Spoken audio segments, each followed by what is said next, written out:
दोस्तों अगर आपने इस वीडियो पर क्लिक किया है ना तो भाई वीडियो ना लगभग आपको सिर्फ 5 मिनट देखना है दोस्तों, सिर्फ 5 मिनट, क्योंकि यहां पर कुछ ऐसी चीजें बताने वाला हूं आपको। रेगुलेशन क्या होगा, रूल क्या रहेंगे, बॉम्बे हाई कोर्ट ने क्या बोला, राजस्थान हाई कोर्ट ने क्या बोला, हरियाणा हाई कोर्ट ने क्या बोला हुआ है और पंजाब हाई कोर्ट ने क्या बोला हुआ है। यहां पर दोस्तों ड्रीम 11 ने केस लड़े हुए हैं और स्किल गेमिंग के ऊपर इन सभी हाई कोर्ट का क्या कहना है और सुप्रीम कोर्ट का क्या कहना है, वो सारी चीजें आपको इस वीडियो में बताने वाला हूं। और क्या इनकी वजह से दोस्तों ड्रीम 11 वापस आएगा। देखो दोस्तों, हम सभी को पता है ड्रीम 11 की वापसी होने वाली है, फैंटेसी वापस आएगा। कैसे आएगा? रेगुलेशन के साथ, ठीक है, रूल के साथ। ये सब कुछ हमको पता है, पर ये चीजें कब होंगी, अगर ये वीडियो आप देखोगे तभी आपको पता चलेगा। क्योंकि जो सिनेरियो मैं आपको इस वीडियो में बताने वाला हूं ना, पूरे यूट्यूब ढूंढ लेना, कहीं भी आपको ये चीजें पता नहीं चलेंगी। टाइम वेस्ट आपका किया जाएगा, वो हर कोई क्रिएटर कर रहा है। ड्रीम 11 की कोई न्यूज भी नहीं है, फिर भी आपको तोड़ मरोड़ के कुछ ना कुछ बता रहा है, पर यहां पर जो रियलिटी है ना वो मैं आपको बताऊंगा। अब मुझे बताओ, आपको पता है बॉम्बे, राजस्थान, हरियाणा, फिर पंजाब हाई कोर्ट में क्या हुआ था जब केसेस वगैरह इस पर फैंटेसी के ऊपर किए गए थे, क्या रीजन हुआ था, क्या फंडा था, रूल क्या होंगे, रेगुलेशन क्या होगा, इन चीजों का मैं काफी डिटेल में आपको जानकारी देने वाला हूं। तो सबसे पहले दोस्तों आप ना यहां पर ध्यान से वीडियो देखते रहना, कहीं भी आपको जाने की जरूरत नहीं है और एक रियलिटी वाली नॉलेज आपको मिलेगी। सबसे पहले जो केस हुआ था डेट के साथ मैं आपको बताने वाला हूं दोस्तों, और केस के बाद फैसला क्या आया था वो भी मैं आपको बताऊंगा, ठीक है। पंजाब और हरियाणा हाई कोर्ट में 2017 में यहां पर केस हुआ था, Varun Gumber versus union territory of Chandigarh में दोस्तों, ठीक है। ये थे दोनों पार्टी, आप देख सकते हो केसेस वगैरह, और ये कब हुआ था? 2017 में दोस्तों। अब यहां पर हम बात कर लेते हैं दोस्तों, फैसला क्या आया था। तो क्या फैसला फैंटेसी के हक में आया था, वो चीजें दोस्तों हम यहां पर देखने वाले हैं। तो सबसे पहले दोस्तों आप यहां पर नोट डाउन कर सकते हो कि फैसला क्या आया था। तो यहां पर आप देख सकते हो भाई, हाई कोर्ट ने क्या बोला जब ये केस हुआ 2017 में, तो हाई कोर्ट ने बोला ड्रीम 11 जैसे फैंटेसी स्पोर्ट्स क्या है, गेम ऑफ स्किल।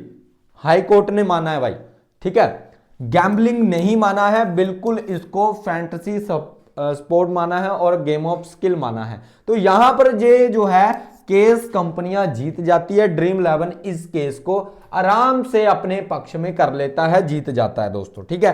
तो यहां पर ये चीजें देखने को मिली थी उस टाइम पर, कब? 2017 में। अब एक और केस हुआ दोस्तों, वो हुआ था बॉम्बे हाई कोर्ट में। कब हुआ था?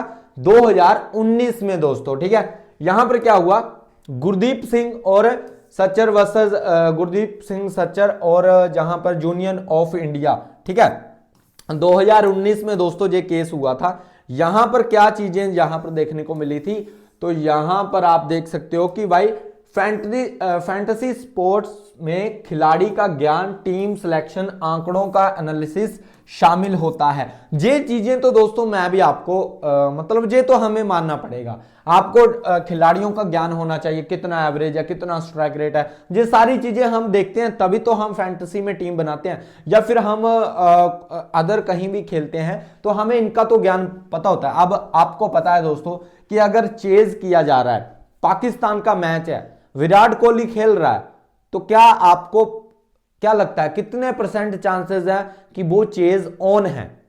ज्यादा से ज्यादा लोग बोलेंगे कि भाई लगभग 90 से 95% चांसेस हैं कि इंडिया पाकिस्तान का मैच है, विराट कोहली चेज कर रहा है और ये चेज ऑन है पूरी तरह से, ठीक है। तो आपको कैसे पता चला? आपको पता इसलिए चला क्योंकि आपको खिलाड़ी का ज्ञान है, खिलाड़ी का पता है भाई विराट कोहली किस तरह से खेलता है और पाकिस्तान के अगेंस्ट में विराट कोहली का क्या रिकॉर्ड है, क्या स्ट्राइक रेट है, क्या एवरेज है। इसलिए भाई आपने उसको टीम में पिक किया ना, इसलिए आपने विराट कोहली पर दांव लगाया ना कि भाई हाँ ये चीजें वर्क करेंगी, ये हमारा जो है ज्ञान है, उसको उस ज्ञान के जरिए ही तो आपने उसको पिक किया। ऐसा तो है नहीं भाई आपने ऐसे ही सट्टा लगा दिया। तो ये चीजें हैं। बाकी टीम सिलेक्शन, टीम सिलेक्शन भी हम देखते हैं, आंकड़ों का एनालिसिस, मतलब विराट कोहली का हम देखते हैं भाई क्या है रिकॉर्ड, स्ट्राइक रेट, तो ये चीजें होती हैं। तो इसमें भी दोस्तों जो बॉम्बे हाई कोर्ट था इसने भी दोस्तों यहां पर इसको स्किल गेम घोषित किया है दोस्तों, ठीक है। तो यहां पर भी दोस्तों केस हमारे पक्ष में आ जाता है। उसके बाद क्या होता है दोस्तों, ये चीजें हम देख लेते हैं। उसके बाद दोस्तों एक और केस होता है, कब होता है, वो होता है 2020 में दोस्तों, ठीक है। राजस्थान हाई कोर्ट में 2020 में केस होता है। फैसला क्या रहता है, फैंटेसी स्पोर्ट्स को स्किल गेम बोला गया राजस्थान हाई कोर्ट में। इसे जुआ नहीं कहा जा सकता, उन्होंने सिंपल इन चीजों को बोला है, ठीक है। और उसके बाद यहां पर सुप्रीम कोर्ट की क्या भूमिका रही थी दोस्तों 2020 में, वो चीजें भी आप यहां पर देख लो, क्योंकि अब का जो केस है ना वो भी सुप्रीम कोर्ट में है। तो 2020 में सुप्रीम कोर्ट का क्या व्यू रहा था उसको भी आप देख लो दोस्तों, ठीक है। सुप्रीम कोर्ट की जो भूमिका रही थी 2020 में, इन फैसलों के खिलाफ याचिकाएं सुप्रीम कोर्ट में गई और 2020 में सुप्रीम कोर्ट ने इन हाई कोर्ट्स के फैसलों में दखल देने से मना कर दिया। अब इस चीज को समझना कि आप इस लाइन को अच्छे से पढ़ना, और रियलिटी बता रहा हूं दोस्तों, मैंने आपको पहले बोला था अगर वीडियो यहां तक देखोगे ना लास्ट तक तो आप सारी चीजें कवर कर जाओगे और एक अच्छी नॉलेज लेकर जाने वाले हो, आपका टाइम खराब नहीं होगा। तो इन हाई कोर्ट्स के जितने भी राजस्थान, हरियाणा, बॉम्बे हाई कोर्ट, ठीक है, पंजाब हाई कोर्ट, इन सभी फैसलों पर दोस्तों सुप्रीम कोर्ट ने दखल देने से मना कर दिया, यानी एसएलपी डिसमिस कर दी दोस्तों, ठीक है। तो ये एक बहुत बड़ी बात है दोस्तों कि सुप्रीम कोर्ट भी हाई कोर्ट के डिसीजन के अगेंस्ट में नहीं जाना चाहता, सिंपल फंडा ये है दोस्तों, ठीक है। इसलिए उन्होंने एसएलपी डिसमिस कर दी थी दोस्तों, ठीक है। तो ये चीजें थी। नेक्स्ट अगर हम बात करें तो फैसला क्या आया था, मतलब इसका मतलब क्या निकला था, तो सुप्रीम कोर्ट ने इनडायरेक्ट रूप से मान लिया कि फैंटेसी स्पोर्ट्स स्किल गेम है जब तक कानून ना बदले दोस्तों, ठीक है। तो ये चीजें हैं। अब इन्होंने क्या किया कि उस कानून के साथ छेड़खानी करी, जो बिल वगैरह इन्होंने लाया, जल्दी से इन्होंने एक्ट बना दिया और उसको अब चैलेंज कर दिया है कंपनियों ने। तो ये फंडा है, बाकी बिजनेस करने का अधिकार उनसे छीना है। तो भाई बहुत कॉम्प्लिकेटेड है, ये फालतू में उंगली करने वाला काम है सरकार का, गवर्नमेंट का। बाकी अगर आप बोलो कि इस केस में किसका ज्यादा पक्ष भारी है, तो दोस्तों यहां तक अगर आपने वीडियो देखा है तो आप सिंपल रूप से बोल सकते हो कि यहां पर कंपनियों का काफी ज्यादा पक्ष स्ट्रॉन्ग है दोस्तों, ठीक है। तो ये चीज आपको माननी पड़ेगी। अब यहां पर कुछ चीजें हैं जो मैं आपको बता देता हूं कि जहां पर फैंटेसी को लेकर क्या क्या हो सकता है, ठीक है। फैंटेसी को क्या क्या हो सकता है, स्किल गेम जैसे, अब स्किल गेम में कौन कौन से गेम थे, जैसे रम्मी था, फैंटेसी था, कुछ कार्ड गेम भी थे दोस्तों। सुप्रीम कोर्ट कई बार कह चुका है स्किल गेम गैम्बलिंग नहीं है, जो सुप्रीम कोर्ट का कहना है, इसलिए इन्हें पूरी तरह से बैन करना मुश्किल है, लेकिन कड़े नियमों के साथ इनको बांधा जा सकता है। ये चीजें हैं कि गवर्नमेंट कोई रूल रेगुलेशन लेकर आ सकती है। वो रेगुलेशन क्या रहेंगे, जैसे मैं आपको आगे बताने वाला हूं कि क्या क्या वो रेगुलेशन रह सकते हैं, मैं आगे आपको बताता हूं, ठीक है। यहां पर मैं अगर आपको बताऊं तो जैसे यहां पर आप देख सकते हो दोस्तों कौन से गेम जिन पर ज्यादा खतरा है जो बैन हो सकते हैं। तो चांस गेम जैसे सट्टा, लकी ड्रॉ टाइप गेम जो साफ तौर पर जुआ माने जाते हैं, इन पर बैन जारी रहेगा, नए ऐप्स पर सख्ती बढ़ेगी दोस्तों, ठीक है।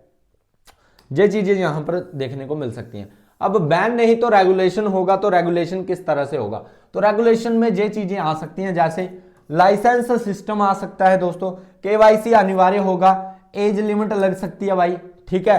पैसे निकालने जमा करने के पर निगरानी हो सकती है, एड्स पर कंट्रोल किया जा सकता है।